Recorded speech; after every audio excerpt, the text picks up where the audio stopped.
you can picture-in-picture launch. I hope, can you see a screen over here? Yes, sir. PPT.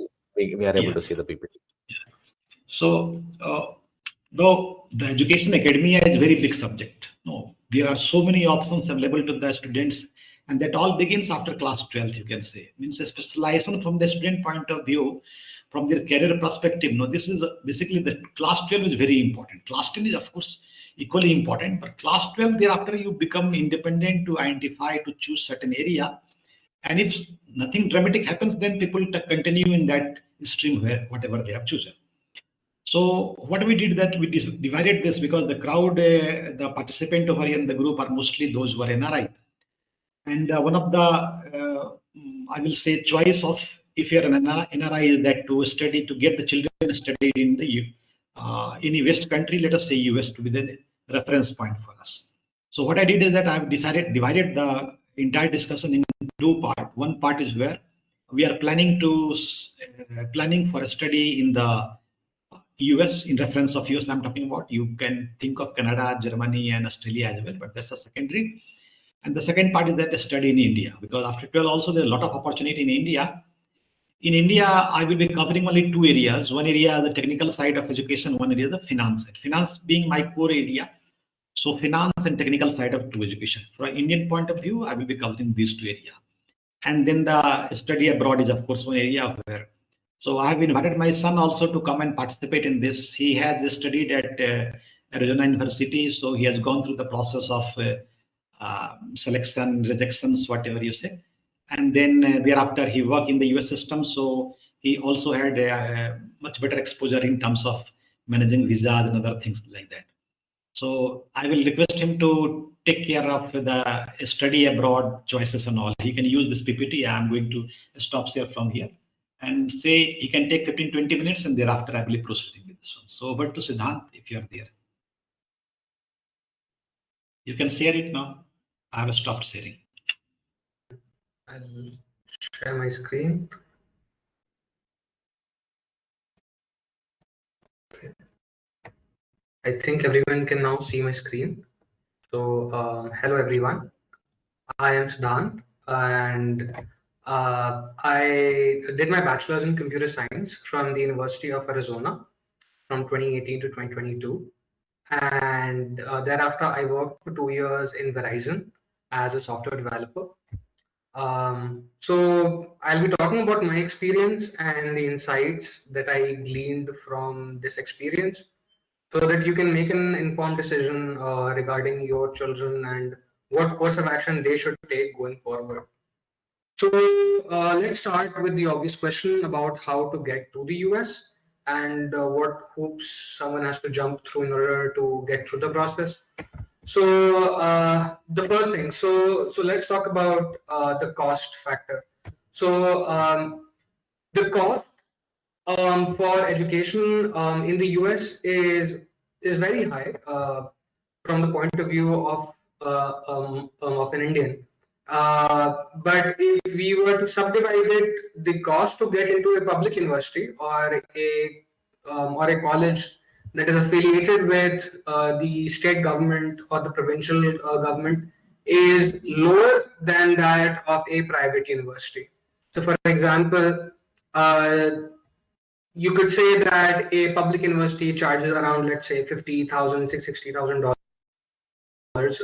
The rate goes on, increasing year by year. And private universities tend to typically cost more. Universities in small towns tend to cost a lot less than, let's say, some university that is located in a bigger city. So that's obviously something to think about. From the perspective of getting scholarships, public universities typically offer better scholarships in my own experience, although this might differ from case by case or depending on which private university you're talking about.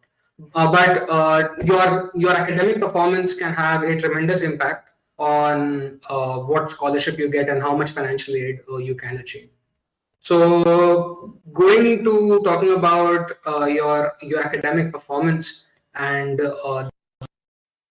role that it might play in getting any financial aid.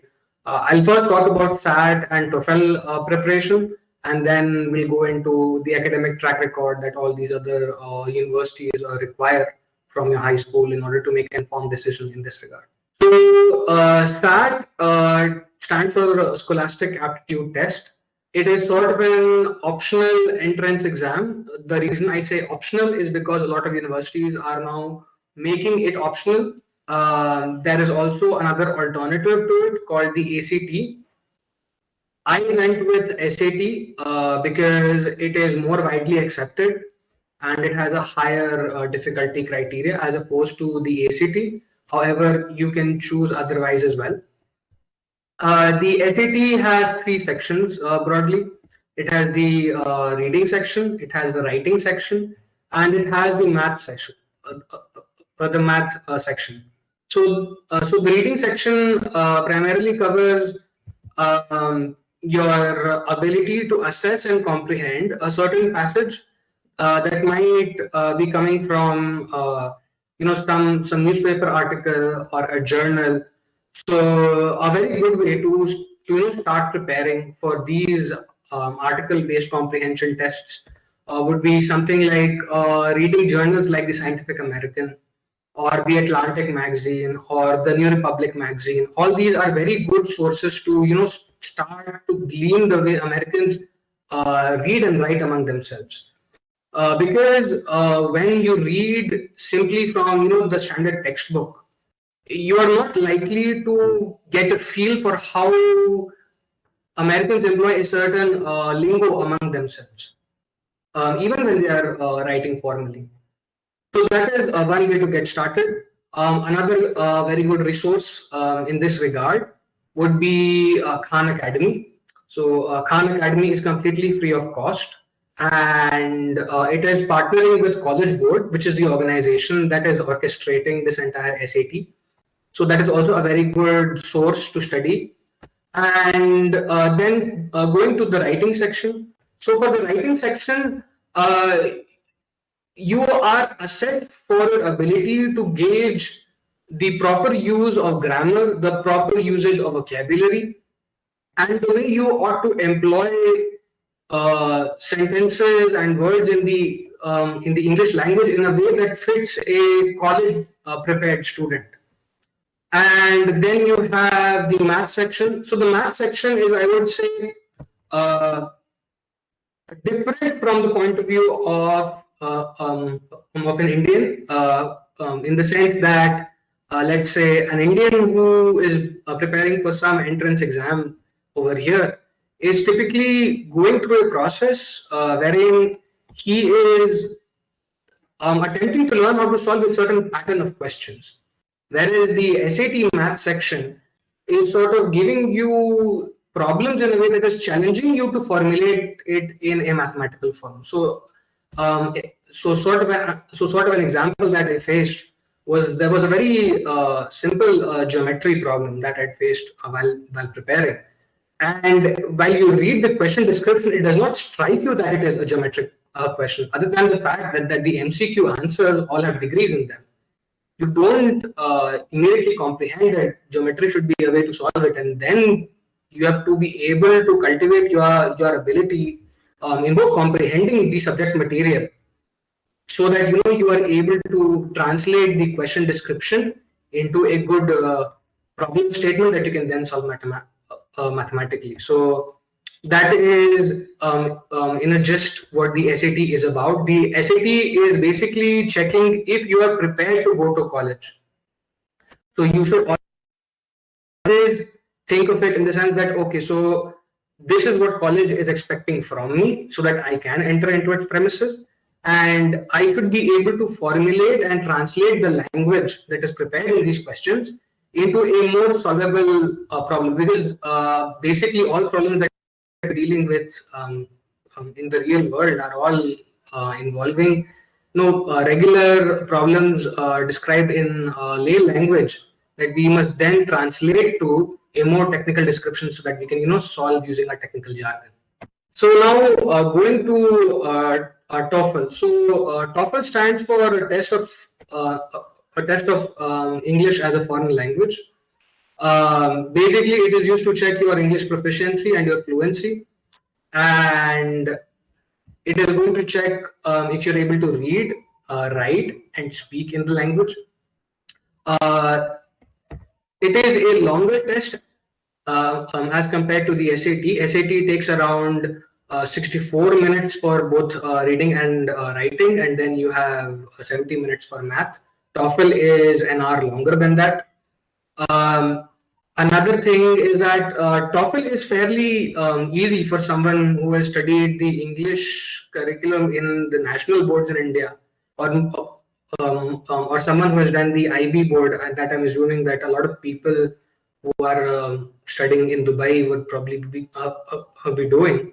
So the English curriculum is not very hard. It is, I would say, if you are doing SAT preparation, you are already covering far more than is required of you in TOEFL.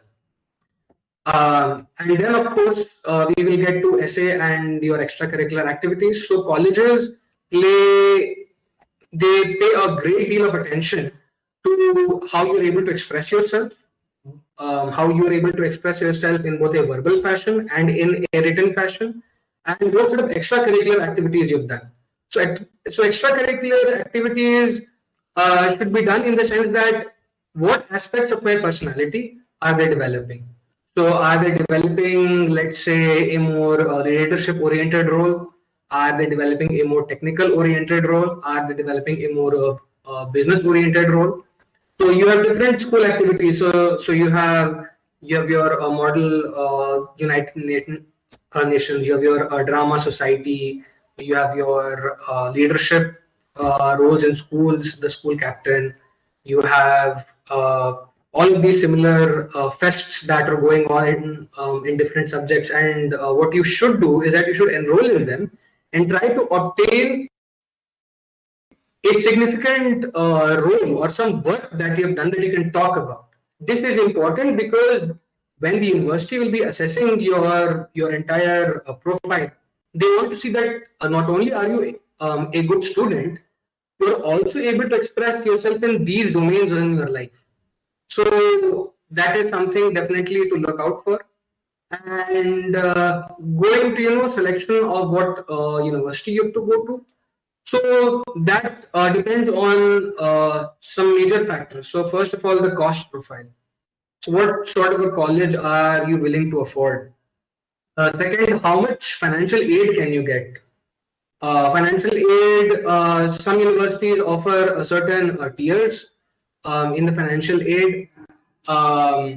So, for example, if you get so much score in your SAT and your TOEFL and your grades in high school from class 9 to class 12th are in this profile, then you are eligible for this tier of scholarship. These details differ from college to college. Some college offer it only to certain categories of out-of-state students, but it is good to pay attention to what each college says, and typically communicating directly with the college always helps because they will respond immediately and they're very clear and very communicative in this direction. Another thing is that what sort of climate are you willing to stay in? Because if you think about it, Indians are very used to a warm climate, and if you go straight from here to a place like Massachusetts or like Minnesota where it snows a lot of Indians fall very sick because they underestimate just how cold it can get. So again, that is something that has to be given a lot of attention because climate in North America is a lot more extreme than it is in India. So these decisions cannot be made lightly. And finally, what sort of a college experience would you like to get? So, for example, some colleges are very focused on a holistic experience.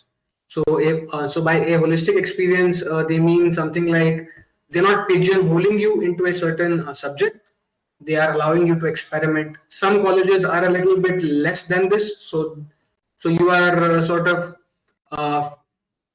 forced, not forced, but you're encouraged to pick a very defined major path for your degree, and then you progress along that student. There is flexibility within that, but it is a little bit more constrained. And then, of course, there are colleges like Parsons School of Design, which are exclusively focused on certain subjects, and you are only able ever to navigate within these subjects. So you have to look into what subject you want to go in and how much free you want your path to be, because a lot of times what happens is that you go into college thinking that you will do one subject, and during the course of your first or second year, you feel that you probably should switch into another subject.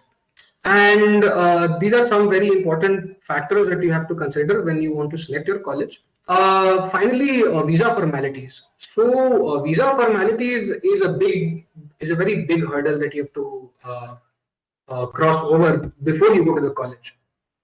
So when do you apply for your visa? So the visa that you're applying for is going to be the F1 visa. And you are only going to apply for your F1 visa once you are admitted to the college and the college has sent you a document called the I-20 document. This document is basically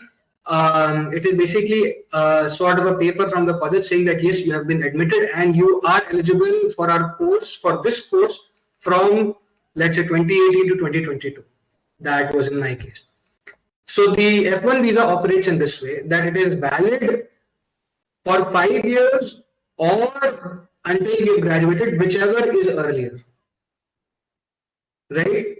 And then the F1 visa comes with its own extension programs. So every student who studied in the US from abroad is eligible for 1 year of work experience under the OPT extension program. This OPT is sort of like a work permit. You are still on the F1 visa, but you are allowed to work for 1 year. And if you are a STEM subject student, so let's say someone who studied like let's say engineering or like mathematics or science, you are eligible for another 2 years of work extension. So that is what we call the STEM extension. So you have 3 years of total work experience that you are eligible for if you are doing your F1 visa in the US. Now, what are some merits that can be made for studying in the US? So one big merit that I felt was a very disciplined atmosphere for studying. So you are not compelled to take part in any activity that you would rather not. And the entire atmosphere of the college, the entire organization of the college, from the schedule to the study material to interaction with your professor, is so defined and organized that you know exactly what you're studying, how much you are studying, and what you will come out knowing from this course. You also have your international exposure. So in terms of, like, let's say international exposure, you have students from China, you have students from Korea, you have students from the Gulf. You also have some exchange students from Africa, from Europe, from Latin America, and talking with them along with talking with the local American population is going to broaden your own understanding of the society and give you a more in-depth idea of the world that that you're living in, and the diverse experience of so many people of your same age group who are coming into college with you at the same time. And of course, there is the big brand that comes with being educated in a US university. So by a big brand, obviously, we have the social prestige that is in India, but also the biggest differentiator in my experience for a US college is that the US college is associated with a lot of industries and with a lot of companies through their career fairs and through research tie-ups through their various labs, that it is far easier for a student to get connected with a lot of different people, with a lot of different organizations in a way that is not possible in, let's say, India until the placement cell kicks in. So that is definitely something that you have to think about. And the professors are a lot more attentive to the students. The class size is always a lot less, and so there is a lot more individual attention. A lot of professors also do their own research, or they might even become entrepreneurs on the side. So like a lot of my friends, they entered into internships with their professors, uh, who were doing some work of their own, and this then converted into a full-time job. And this proved very feasible and very convenient for a lot of students whom I had known. Obviously, this is something that I'm speaking of from the perspective of of a computer science student. This is probably not reflective of all majors, but typically for STEM subjects, which is what a lot of Indians take, this is broadly true. What are some pitfalls? The first pitfall is obviously the cost. Studying in America is very expensive. A lot of students take student loans, and the fact that you've taken or you've spent such a lot of money at such a young age produces a pressure in the child's mind very early on, and there is a psychological impact that comes from not being able to immediately recover this expense, or being under this loan. So there is that pressure aspect, obviously. Then obviously cultural and social compatibility issues. um, a lot of students who go abroad for the first time, they experience something of a culture shock. Definitely, for at least a few weeks, there will be a cultural shock. There will be a disorientation that comes in. And my own advice in this regard is your first port of call is always going to be your fellow Indian students, and only once you have that Indian circle with whom you interact a lot, will you start going out and meeting with other cultures, and mingling with them. So that is something that is very important. In terms of another very important pitfall that is not talked about enough is the fact that there is a lot of substance abuse. There are fraternities and sororities on campus, and my own advice is that it is best to stay away from these societies, because they are not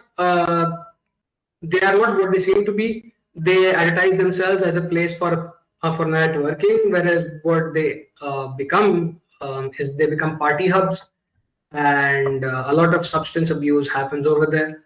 Obviously, it's good to know people and it's very good to connect with people, but there should be a limit and a boundary beyond which one should not go forward, because it is very important to know that as an F1 student, any police case or complaint against you can be then used in the future to reject any further applications for any work permit or for any visa. So this is something to keep in mind. And obviously, there is one big issue that a lot of students are now facing, especially post COVID, is the scarce job opportunities. So because of COVID, there was a recession, and the United States has not completely recovered from it. And students are struggling to find a good paying job in the US, and they have to jump through a lot of hoops in order to continue their stay in America. Uh, some of them are forced to take low paying jobs, and multiple of them at the same time. A lot of them simply return back home, and there is the stigma that comes from that. But let's say even if you have a job, then there is the struggle of getting the H-1B visa, which is the actual work visa for 6 years. And the thing is that the H-1B visa is a lottery, and so your chance in that is basically that of getting one in a lottery. And a lot of people, what they do is that they either file multiple lotteries, from, let's say, different companies. So there are Indian staffing companies abroad, and what a lot of them do is that they are going to be going to file these on behalf of you, uh, on the basis of a quid pro quo arrangement in terms of salary sharing. So it is not a good advice to do this. Obviously, if you are short on time and on resources, a lot of people do this, but it's not a good idea to be doing this. And obviously, one very important thing to know is that the STEM extension or the OPT extension is the document that is issued to you. It's called the employment authorization document. You will see explicitly, you will find very explicitly documented that you cannot re-enter the US if you go out, because it is not a re-entry document, right? So when you're in your STEM extension or when you're on your OPT, there is the risk that the immigration can deny entry into the US. And it is obviously very important to consult with your international student services of your college and with your company. Proper documentation can help avoid this, but you should probably try to be very careful and speak with multiple sources before you make another travel abroad. Now, I've already talked about some of the expenses from a US point of view. But from, let's say, another different country's point of view, I would say that Canada and Australia would be far cheaper. I haven't been there personally, but I know some friends have been there and have studied abroad, and they found the cost of education less, but the cost of living is broadly the same. And scholarships are a lot more competitive in Canada and Australia as opposed to the US. So that is another something that we should take into consideration. And finally, I've talked about all of these opportunities and challenges. The pre-H1B visa is something that I've already outlined, and let's say you have the H1B and you are deciding, that you want to sort of settle down in the US. This is something that a lot of Indians will realize a little later, is that Indians after a certain point would like to rather mingle among themselves. There is a certain cultural incompatibility between the American and the Indian after a certain age, because of a very different upbringing. And this is a compatibility issue. It works out fine in the workspace, but obviously outside the workspace, there are different expectations. And you have to keep this in mind, because when you live abroad, you're not just working with a company, you're also living in a society that you have to be a part of. And these are things that you have to think about very seriously before you make a decision whether you want to stay long term in the US or whether you want to go there and acquire some skill and come back, or what ultimate decision you want to take. So I will be handing over back to Shri Sanat ji, and he can take forward from here about opportunities in India. Thank you, Siddhant. So this was all we thought about how to share about the studying abroad opportunity post 12 class. Now regarding India, so continuing with the same slide, I shall be sharing with very few slides in Indian context. So all of you must have had your own experience, so a lot of things are already known to you. So going by that, you can see my slides over here. In Indian conditions, I will be covering only two reference points, and that is one that technical side of education, and second is your financial side of education. Only two areas I am covering because I personally probably have more understanding of these two areas. Now, in technical side, one thing we should know that we are producing nearly 10 to 12 lakh engineers as of now per year in India. And if you see the job of that technical side area would not be more than 2 lakhs. Nearly 15 to 20% jobs are there on yearly basis. So what happens in the end? In the end, you have a underpayment people. People are having compromised payment here. So that is a very big issue for anyone who is going into technical side, because technical is now oversupplied.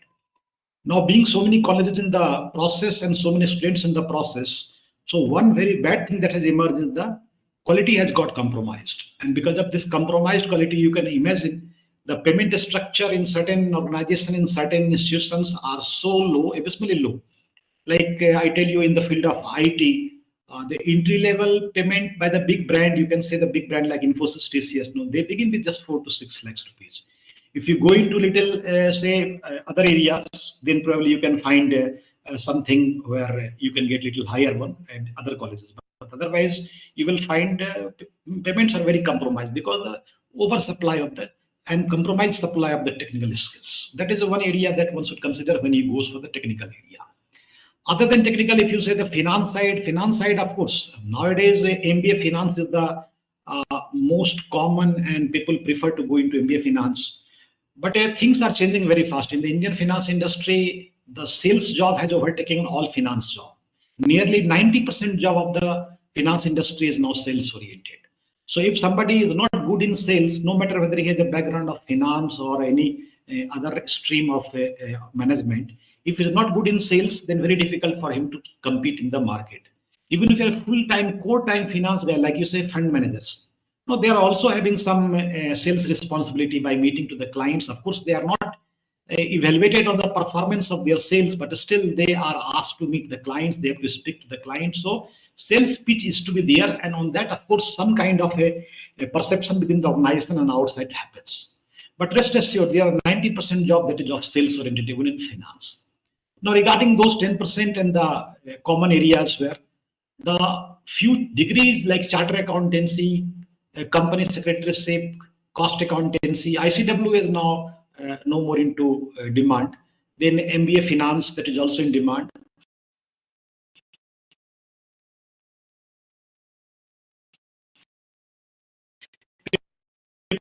People are shifting to FRM, CFA also. FRM has not got many taker in India because it's, I don't know, that way, but they are mostly into wealth management side, not into the investments management side. So you can say, except for the very high-end degree from very high-end college, let us say B college in the top rank college, B college, there it's okay. You get a campus and then you get it. But otherwise, if you leave aside the first top 15 college in the managerial side, management side, then all others are same and they have a very compromised skill and very difficult to get into the job side, very difficult. And if the student is not good in the sales segment, then it's very difficult for him. Payment wise, I will say it is not bad in terms of payment, because when it's a sales oriented, then you get a lot of bonus and a lot of commissions. I will not say commission is the rightful word here, but then you get a lot of reward in that sense. And if you are not performing in terms of sales, then certainly the company does not pay you that way. But I think sales side gets better payment, better recognition compared to technical side of the profession. Now, a few lines on how the demand of professional degrees are changing. I tell you, 90s, it was charter accountancy days. Even the fund manager used to have their charter accountancy background. CA used to be the mostly CA used to be the mostly the fund manager in the Indian finance industry.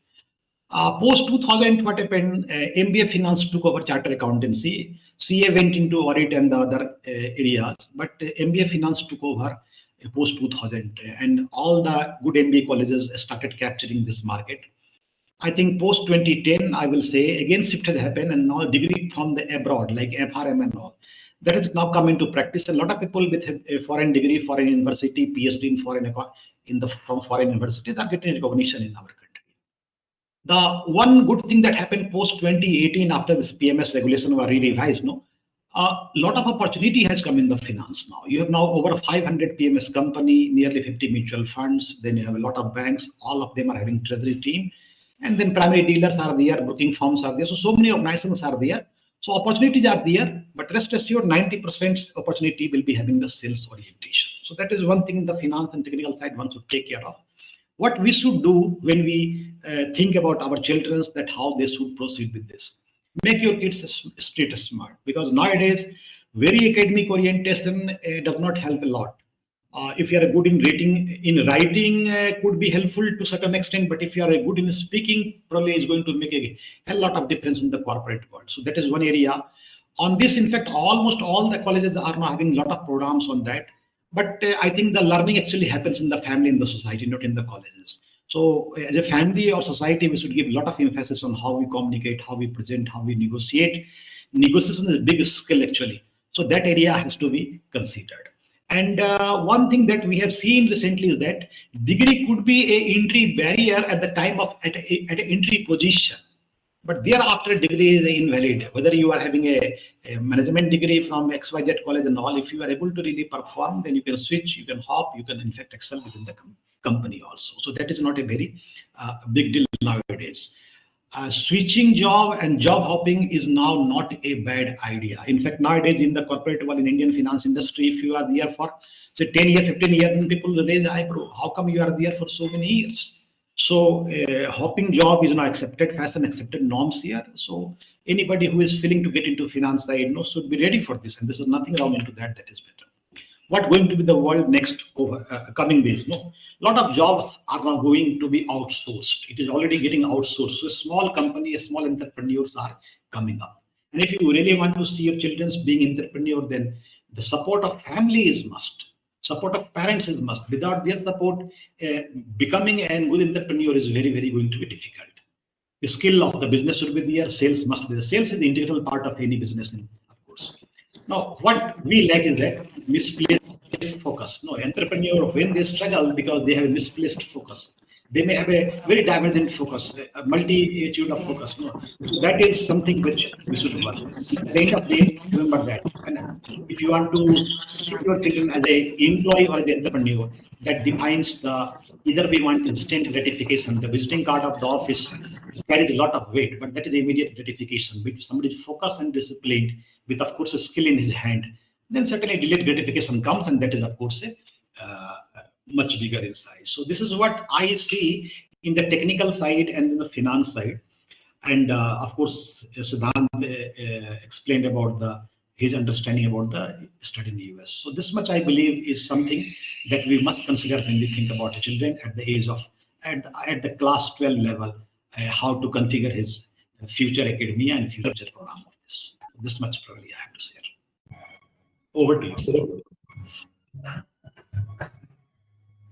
Thank you, Sanatji. Manoj, this side. I would like to add, being a sales-oriented person during my entire career, I would like to add, because I totally support Sanatji, that getting a good job with a good degree can be an entry barrier. After that, your selling skills, your body language, your confidence, and the knowledge about the subject only matters, nothing else. So I totally support. And these things, although you can acquire the knowledge from the company in which you are there, but apart from that, confidence and bodybuilding and the street smartness comes from individual person, and that is not being taught so thoroughly. So I totally agree with Sanatji. Yes, now the world is changing, and the different areas and different avenues are also emerging in order to become a successful person. Exactly. Thank you. Thank you, Sanat sir, for a wonderful presentation, and thank you to Siddhant also.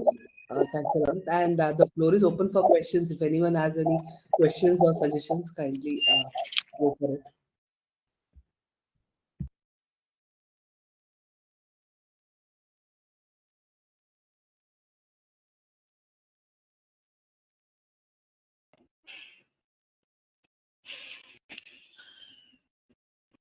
I think we do not have many questions, probably not even one question. So one thing I would like to say, which came in my mind, is that things are changing that we should accept. In our time, I will say our time means a decade back and all. We used to identify, we used to say call our seniors with something like sir. The word sir used to be the most prominent. If you are more Indianized, then you will say something with the suffixing G. But nowadays, calling name is very simple and it's accepted norms. And not only seniors have changed themselves by being called by their first name. but also the entry point. So when we give our children the value system and all, no, we should also consider that when we are going into corporate, the corporate norms are changing. So maybe that in home and all, they have all those respect suffix and all, but in office, if you do that, probably you will be called out and dated in a sense. So that has to be considered now while you are discussing with the children. Sir, we will also feel younger, sir, when they call the by the first name. If you Yeah, call sir, it's as if you are elder. that's correct. People get Siddharth? offended by calling them uncle, auntie also. Sir. Oh, this one uncle, auntie Pressure- to Blood pressure shoots up. auntie to no auntie word you have to abolish actually. You can't take this. True, yes. If you call madam, that is valid, sir. But auntie, that you have to that wrong word. I don't know who introduced. Auntie is very risky subject. In English language, I don't know, sir, who introduced that. Siddhan, very insightful, practical experience. Whatever you have shared. Thank you so much for that.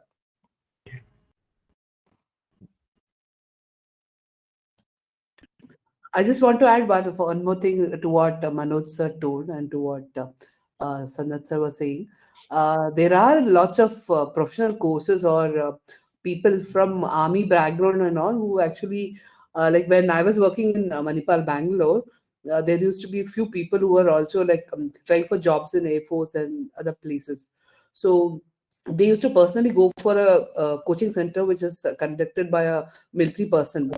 We used to teach them how to be confident and then how to manage things when things are asked in a very different way, and then how to keep our body language, the etiquettes, and then there are so many aspects to it, especially corporate culture. So then there was one person like that who used to train, and even at our hospital also they used to have these people who used to come and train initially for 1 week about all the table manners, including everything, even like while how do you walk in a workspace, how do you sit, how do you get up and dress, how to eat, how do we manage while we have gone for a treat party, I mean team get-togethers, or even when there is a some client meetings and all, how we are supposed to present ourselves and other things. So I mean such things also would be helpful for our children in case if they are lacking confidence by themselves. In fact, to add to what you said just now, is that there's a lot of research that has happened around that, where it says that what we know, we are hardly able to convey our knowledge and thoughts into the words. We speak 10%, 15% of actually what we know, what potential actually we have. So the one who would be better on this percentage in transferring the knowledge and understanding into the speaking terms in content wise, so that is more successful in that way. So practicing is of course the one thing where actually we must expose our children to go to the social gatherings or otherwise these kind of social institutions where they can learn it. So this would be very useful. Yeah, like even in our medical field, I've seen some great professors whose knowledge and whose acumen, like diagnostic acumen, even by just seeing the patient, they know that what's wrong with the patient. But the thing is, they lack in communication to how to convince the patient. Some people who are like good in talking, make sure that they speak very easy to the patient and they get confused. So half the work is done by convincing the patient itself. The communication is very, very important. So that's also one very important thing. While they take up jobs or anything for the future career options, communication is the main goal, I think. Selling.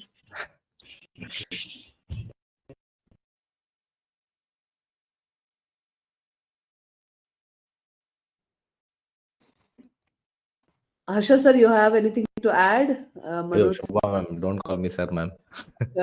No, in college, as sir said, we are so used to, even for our immediate seniors, we have to call sir and ma'am. Yeah, I don't know in the medical field. I'm not from a medical background. Of course, I'm like Sanat sir from a commerce background. So corporate is what from the beginning we are into. So even in corporate, like as Sanat sir was mentioning, everyone is called by their first name, irrespective of their age and management designation, whatever. So We used to find I used to find this culture very odd because we were saying sir and ma'am to everyone. everyone, yeah. Calling everyone by their first names was like very difficult for us to initially. And then many seniors expect that, I guess, from that background. They expect the juniors to call them sir or Yeah, give them respect, kind of a thing, right? yeah. Yeah. Only very few used to say that Didi or Bhaiya, something like that, but mostly अच्छा sir बोले तो कोई अच्छा भी लगता है ना हाँ सर.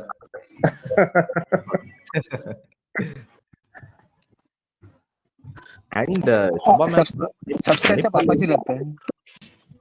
सर वापस चालू हो गए sir Kamlesh sir has a question. I think he has raised his hand. Kamlesh sir. No question. Hello, everyone.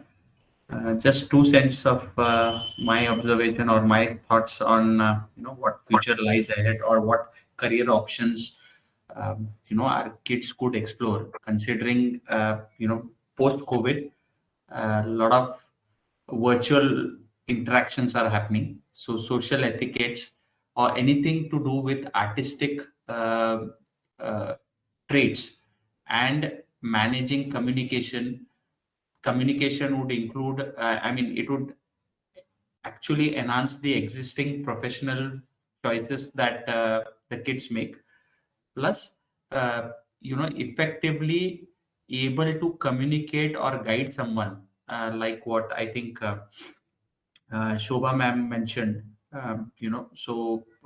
Social etiquettes, professional etiquettes, email writing, physical communication. So there are a lot of trainings that these corporates, ask their promotees to undergo rigorous trainings also on the soft skills development when they move to the higher ranks.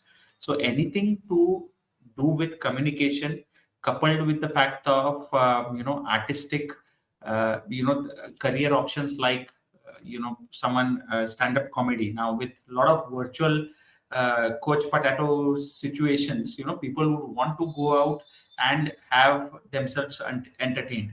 Now you that would involve cooking also. Now cooking is something which I club it under artistic career option, because on click of your fingertips you can order any kind of cuisine, any kind of food. So people would in the future would miss out on the local delicacies or our old authentic dishes which had nutritional value, which had weather significance taken into. There was certain food which is to be had in winters, some til ke laddu, or during pregnancy a lot of healthy foods. So those are also going to be much in demand in future, coupled with the fact that a lot of mental health related career options all can also be explored, because kids of this generation cannot take rejection easily. They don't play any sports. Before they ask for, they are spoiled for choices. So in our olden time, I'm not that old, but during our growing up years, we used to get things at the right age. I had my first mobile only in 2003, and that too was Nokia 1100. So kids of this age are exposed to technological gadgets. Even if they want a toy, they have 10 toys. So before they ask for, we spoil them. So they cannot, because of this culture and upbringing, they cannot take rejection, be it at school, be it at workplace. So anything which helps them speak out, take out their mental stress, or effectively communicate, uh, or someone who is able to take this or build this as a profession will definitely flourish. So these were my 2 cents. I'm open to other opinion as well as suggestions, and happy to give clarifications if any. Yeah, I would like to add two more aspects to what Kamlesh sir and Sanat sir have told me. Like my only son has taken a different industry. He's into sports industries. So what happened? Like one day, like when he just completed his graduation, he told me, "कि sir, पापा मेरे को ना CA और MBA नहीं करना है." So that was a difficult choice. So then I told him like, "What do you want to do?" And since he was a sports person, sports boy since beginning, since childhood. he told that I will be following my passion. So in a flash of thought, I thought we all what we do, like after a certain age, we follow our passion. So why not he start his career with the passion? And it has just been 1 year. And thankfully he's doing not great, but he's doing very good and he's very happy. So he has started his career with his passion. So we can also say yes, passion plays a big role as well as we can also consider the sports industry as a career option also. Yeah, fair point, fair point. But not everyone is lucky to convert their passion into profession. So Exactly. that's another practical challenge. Glad that your son has found his passion and is able to flourish and make it a profession. Yes, sir. Thank you. Sir, as that saying goes, make your passion your job and you don't have to work for a day. I mean, you enjoy each day when you go to work. That's I good, sir. can see I can see the in his daily to daily activity. Like he goes on he's working continuously for maybe 10 hours, but he's not feeling tired because he's into sports and sports is passion. So I can very well understand like that was the one of the best thing that he has done. He's following his career as a passion. Manoj sir, what is he doing? Like in field? He's into social media management and digital marketing with Engage Digital Marketing in Bangalore. Bangalore, sir? Pardon? In Bangalore, sir? Bangalore? Yeah, Bangalore. Okay. I'm in Kolkata and he's in Bangalore. Ah, Actually, this was all the conspiration done by Sanat sir because he was moving to Bangalore. He did.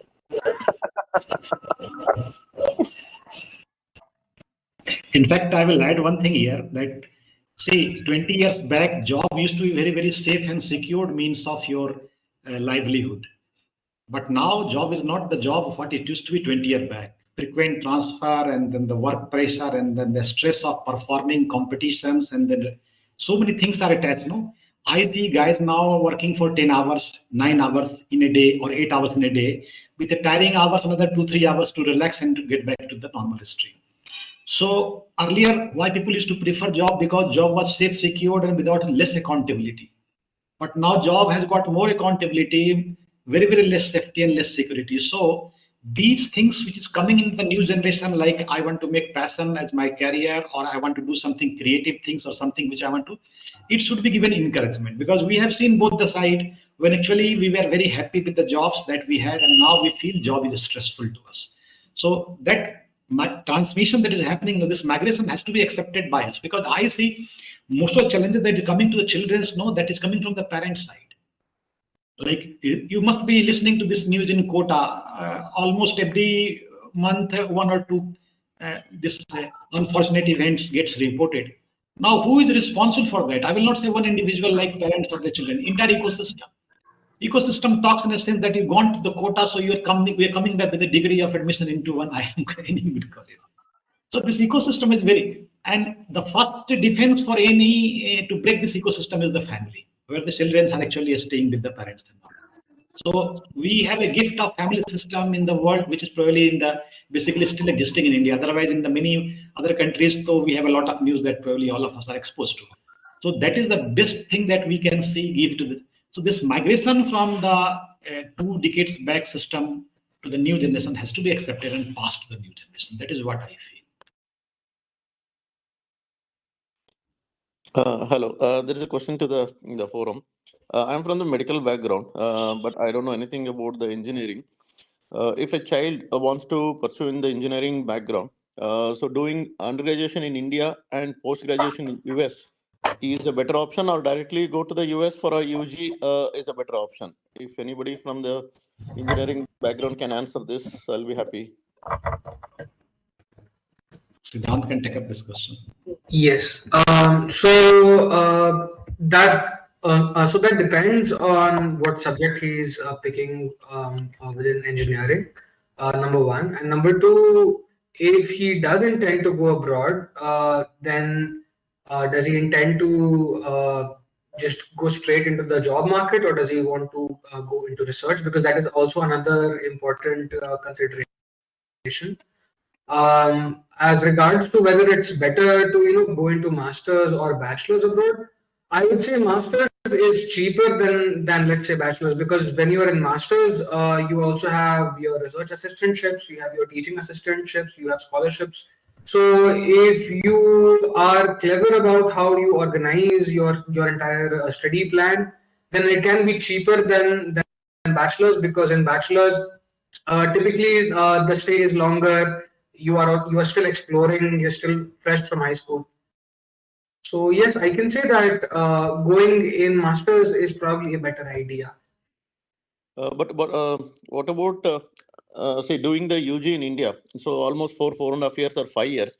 Opportunities of getting a master is easier, or directly going to UG in US and pursuing masters is easier. I mean, if you go to do a UG in America, then in that case, uh, I mean, your aim is to get a job, right? So then, why would you want to do a master's unless you've gotten so well into the US ecosystem that you are now going to upgrade yourself by getting a master's, because the master's has no meaning other than as a means to get a promotion or as a means to enter the US job market. So No, it is not only the job perspective. Suppose, see, the demand is so much. People who are already doing UG in US, do they have any upper hand in taking a master's there only, or it's almost yes, the yes. same like? Yes. So yeah. So if you've done UG in America, then it's always obviously going to be much easier for you to get into a master's program, because American colleges will trust a degree from an American college as opposed to say a degree from a non-American college, because they will not know how to assess the report card that they will get from an Indian college. Plus, a lot of Indian degrees are 3 years, whereas the average American degree is 4 years. So then they think that you are perhaps a little less qualified because you've not done one more year of study. So yes, then in that case, yeah, if you want to do masters in America, then having a bachelor's from America is better. Apart from the fee structure, is it so difficult to get a engineering seat in US for UG? No, it's not. It's not. Appear to have predominantly head injury. CT trauma was done. It showed some chronic lesion, chronic cystic adenoma. The course curriculum is the same. So he'll be admitted But there are a lot more opportunities for networking and for getting So we jobs are admitting and for getting we'll transfer it to university. So it's not that difficult to get a engineering seat in US. You No, mean to say? no, it's not. It's far easier. So the fee structure, what you showed was like 30 lakhs per annum. It's average fee structure, right? Right. Some are might be less, some might be more. Yes, absolutely. That depends from college to college. Okay.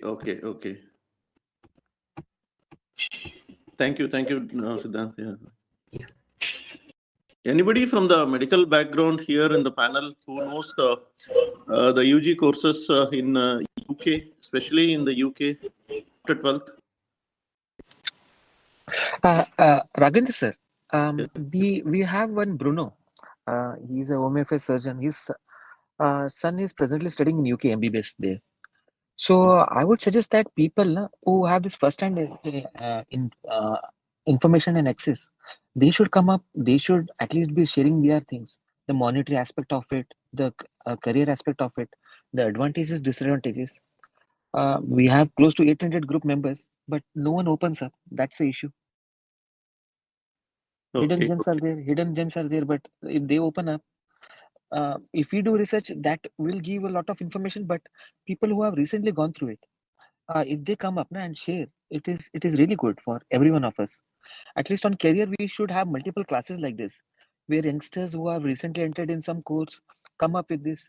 Because for medicos, we medicos think that the only life is in medical field only. There are much more things other than the medical field where the kids can excel. They may be interested in those things, because it's just not the medical field which the kids are exposed now. There are huge options. And if people open up, and when our kids grow up and when they are encountered to such forums and all, they may stand to benefit. They may get a good direction also. Okay, okay. So at present, Mr. Siddhant, so at present, people who have done masters in US, are they doing well, or do they have like same equal opportunities in India also? Equal opportunities. Well, for the Indian job market, I'm not very clear personally. But for the US job market, they have the same opportunities that any foreign student who is studying in the US has. So the same job opportunities, the same internship opportunities. Obviously, you have to include the fact that there is a recession going on, and there is a slowdown. But the same opportunities are there in the US as there are for other foreign students. For India, I am not personally very clear on what jobs opportunities are there for master students. Okay, thank you. Yeah, I had one question. This is more from a financial planning point of view for your kids' education goal. Other than medical field, what would be the safe corpus amount to consider for a post-graduation degree? I know it's more generic, depending upon the career path, be it engineering or financial field, the answer would vary. But more from a financial planning point of view, just wanted to understand the average amount that everyone is planning to set aside for their kids' post-graduation degree. Medical, of course, it would be much higher depending upon the super specialization they want to pursue. Considering if it is a paid seat, of course, then the sky is limit. But yeah, from a overall, other than medical, just wanted to know some responses if it's feasible.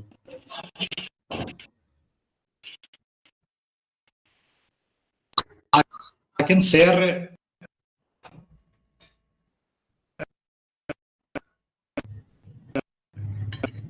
experience Sanat sir, of one of my friend whose daughter is there in US around. Am I audible now? Now you are. Okay. So one of my friend daughter stays in the US and studying over there in PG. So after all the sponsorship and funding that she has received there, she is still able to spend around 20 lakh rupees per annum. So that is the cost that she is speaking of. But masters, she says, at some point of time are also good funded. So it depends upon the scoring ability and the connect on the subject with the university where they can get it funded. But around 15 to 20 lakh rupees per annum is something that we cannot deny. Okay, so approximately considering if it is a 4-year thing, so 80 lakhs is what someone needs to set aside. For master degree, it will be max to max 2 years. Okay. For graduation, you can say it could be 4 years, but he can cut it short by 3.5 years or 3 years. So you can reduce the expenses on that side by 6 months to 1 year. Okay. And that 80 lakhs, 40 lakhs is current year cost. Current cost based on nearly 35 to 40 lakh rupees is 1 year cost at this point of time. So for 4 years, nearly it comes to 125, 130 around that. Then in graduation, you do not have much of funding over there. You will get around 20%, 25% funding, not more than that. So if they say 160 is the total course fee, it will come down to 120, 125. But for masters, they have a good funding system. So there one can bring it down to a certain level. Understood.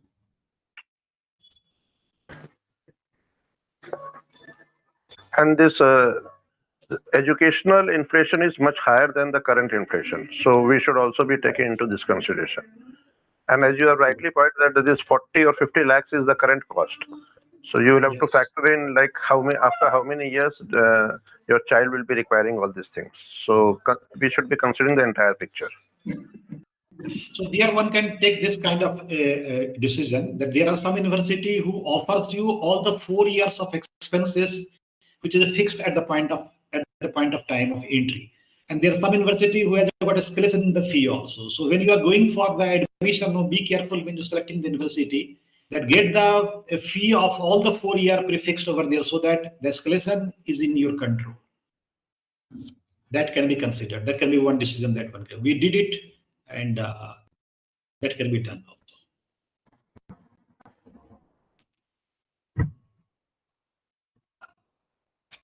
Okay. Mr. Siddhant, do you have anything to share regarding the US, the top universities and the fee structure? Anything, how the people select and what's the process to entry? Any things to share? Sure. So the first thing that you should take is that first you should have an idea in your mind what subject you want to take. So let's say I'll take, in my case, it was computer science. So then for computer science, you should check the rankings of all the colleges that are there. One such magazine would be the US News and World Report, which is a very nice ranking for like all colleges and universities in America. Then after that, what you can do is that you start circling what colleges you are interested in based on location, cost, scholarship opportunities. And then after that, you start corresponding with these colleges over their email, or you can, now they also have a phone or a WhatsApp or direct communication chat option. They didn't have it back then. We could call them, but the IST was an issue.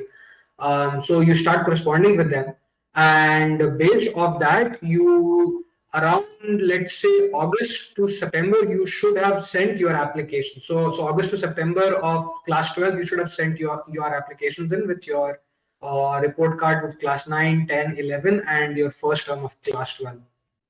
And based off of that, college will give you an admission process.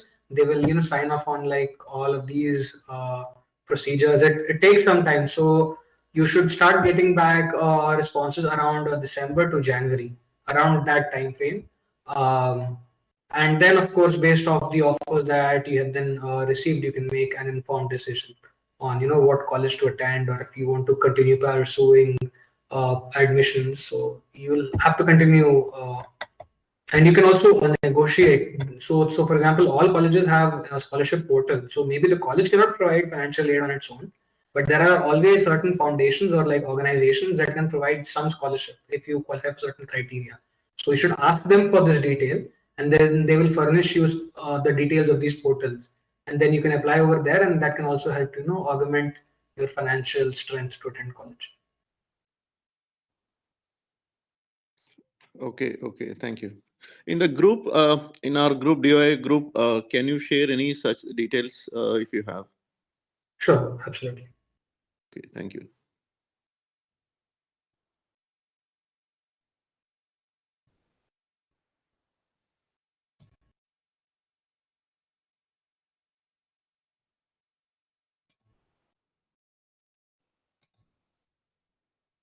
Manoj, sir, I think now we can close it. Almost. Sir, just a request, sir. Like Siddhant and all can have a roadmap, some PDF, which will be helpful for future people and all who want to venture into it. Some roadmap, if that can be made.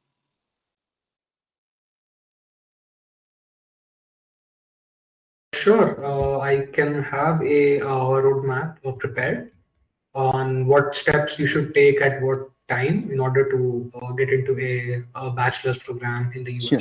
Yeah, thank you. That will be really good.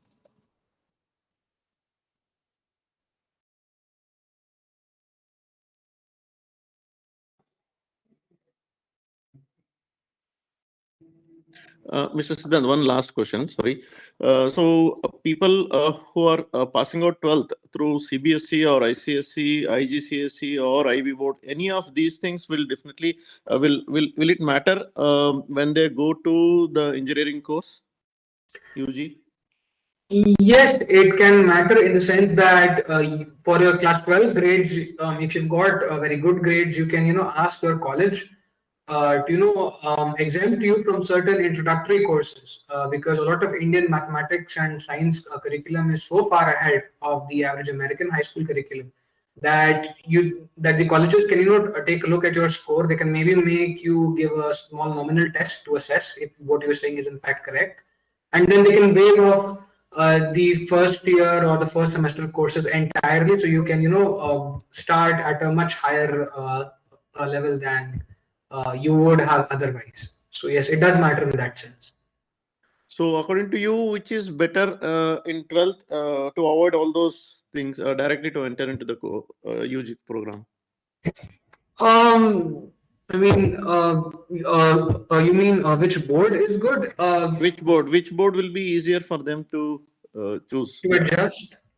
IGCSE and IB are obviously preferred because of the international orientation, but I have not seen ISC or CBSE having any disadvantage in this regard. Not in my experience, at the very least. So almost same, you mean to say. Same, absolutely same. Thank you. Siddharth, I had one request from you. I think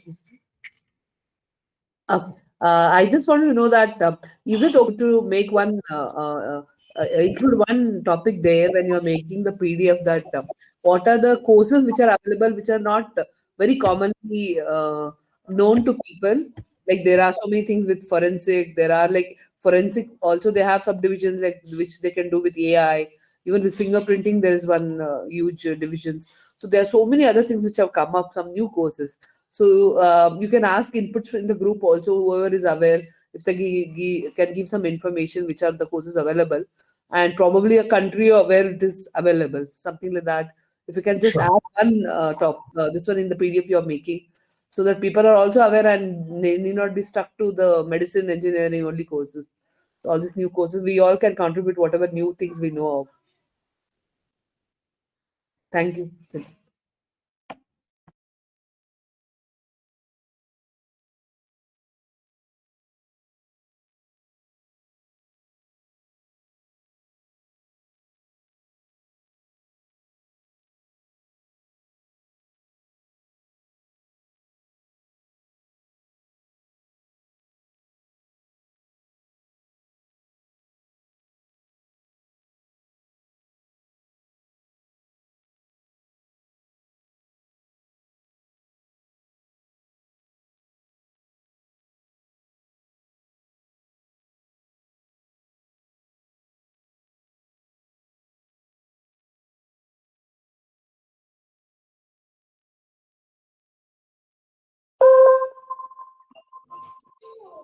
I think there's some issue with the Siddhant's network. I think. Wow. Is Deepak there or did he leave? Deepak?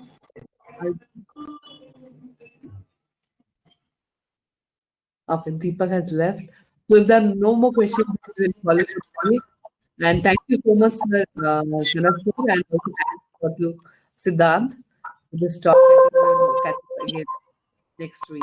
Thanks a lot, sir, for your precious time. Thank you.